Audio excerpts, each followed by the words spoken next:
डोंगरांच्या पायथ्याशी सूर्यपूर नावाचं गाव होतं. गावाजवळ एक मोठं जंगल होतं. त्या जंगलात एक हुशार कावळा राहत होता.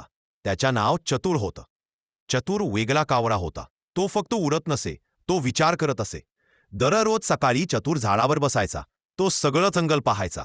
तो म्हणायचा, बुद्धी असेल तर मार्ग मिळतो.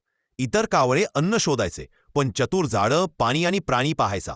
सगळे प्राणी त्याचा आदर करत. एक वर्ष पाऊस पडला नाही. नदी आटली, तलाव सुकले, प्राणी तहानले. सगळे घाबरले. सगळे प्राणी वडाच्या झाडाखाली जमले. हत्ती म्हणाला, पाणी नाही तर जगणं कठीण आहे. तेव्हा चतुर पुढे आला. चतुर म्हणाला, घाबरू नका. तो गावात गेला.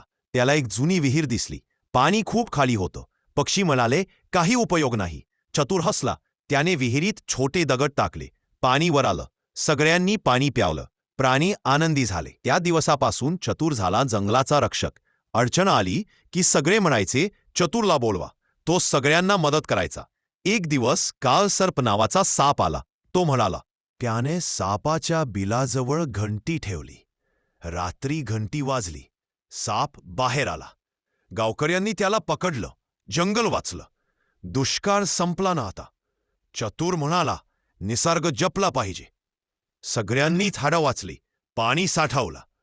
काही दिवसांत पाऊस पडला. जंगल हिरवं झालं. प्राणी म्हणाले, चतुर तू राजा हो. चतुर म्हणाला, चांगलं मन पुरेसं आहे. बुद्धी ताकदीपेक्षा मोठी असते. संकटात शांत राहावं. निसर्गाचं रक्षण करावं.